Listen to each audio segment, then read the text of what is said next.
اچھا، کسی نوجوان کو جو اپنا سرمایہ انویسٹ کرتا ہے کسی کاروبار میں اور بڑی مشکل سے کر رہا ہے، اچانک اس کو خبر ملتی ہے کہ جو اسٹینڈرڈ آئل کمپنی ہے اس نے اس کی مدد کرنے کا فیصلہ کر لیا اور وہ اپنے کاروبار کو چلانے کے لیے جتنا روپیہ چاہے وہ کمپنی اسے دے سکتی ہے.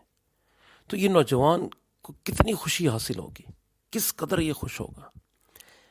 اور اگر کوئی ہمیں آ کے شہر کا معزز آدمی یا علاقے کا کوئی کونسلر یا کوئی وزیر ہے، وہ ہمیں یہ کہہ دے میں ہوں نا، کسی بھی معاملے میں ہم پولیس اسٹیشن جائیں یا کسی کورٹ کچہری میں جائیں یا کہیں بھی جائیں، کسی بھی معاملے میں کوئی ہمیں آ کے کہہ دے میں ہوں نا، اور ہمیں پتہ ہو کہ اس کے پاس اختیارات بھی ہیں اور اس کے سورسز بھی ہیں، کتنا دل مطمئن ہو جاتا ہے.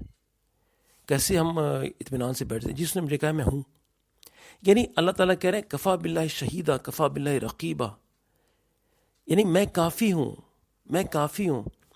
اور وہ بار بار فرما رہے قرآن مجید میں کافی ہوں، مجھ پہ توکل بھروسہ کر کے تو دیکھو، میری طرف آ کے تو دیکھو. وہ بات ہم نے بھلائی ہوئی ہے اور ہم پھر ٹامکٹوئیاں اور گنجل اور پزلز اور کنفیوژنز اور وہم اور وسوسے ان میں زندگی گزارتے رہتے ہیں. یعنی ہمیں جو ہماری طاقت کا سرچشمہ ہے اس کی طرف رجوع کرنے سے شیطان نے روکا ہوا ہے. جس لمحے ہمارا تعلق اس خالق سے جڑ جاتا ہے، یقین کر لیں کہ آسان ہو جاتی ہے زندگی. یعنی پھر کسی قسم کی قوت صلاحیت سرمایہ کی ضرورت نہیں ہے، بس کنیکشن بحال کر لیں. دراصل ہم حقیر تب بنتے ہیں جب ہم اپنے خوف کو اس عظیم قوت سے بڑا تسلیم کر کے اس کے آگے جھکنے والے ہوتے ہیں اور اپنے خالق سے تعلق علیحدہ کر لیتے ہیں. اگر ہم ایسا نہ کریں تو ہماری زندگی زیادہ اونچی، زیادہ باعزت، زیادہ مکرم، زیادہ عظیم بن سکتی ہے. اس لاسٹ کنیکشن کو جوڑیں، اس کھوئے ہوئے کنیکشن کو تلاش کریں، بحال کریں. اس کی کنیکٹیوٹی میں ہماری بقا ہے، ہمارا سکون ہے، ہماری خوشی ہے، ہماری ہیپینس ہے اور ہمارے مسائل کا حل ہے. تو آپ سب سے گزارش ہے کہ اس لاسٹ کنیکشن کو، جو کنیکشن کھو چکے ہیں ہم، اس کو جوڑنے کی، اس کو ڈھونڈنے کی کوشش کریں، تب جا کے مسائل حل ہوں گے.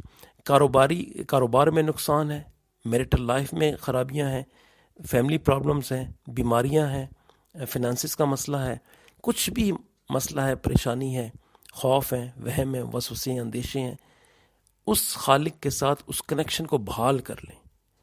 اب اس کنیکشن کو بحال کیسے کرنا ہے، یہ پھر آپ خود سوچیں، دماغ لگائیں کہ اس کنیکشن کو بحال کیسے کیا جا سکتا ہے. جس کو نہیں پتہ ہے وہ اہل علم سے پوچھے کہ میں نے وہ کنیکشن ڈھونڈنا ہے. کسی کو اہل علم نہیں ملتا ہے تو رات محنت کر کے اٹھ جائے، تہجد کے 2 نفل پڑھے اور رو کے کہ یا اللہ مجھے وہ کنیکشن دے دے. وہ کنیکشن مل جائے گا انشاءاللہ.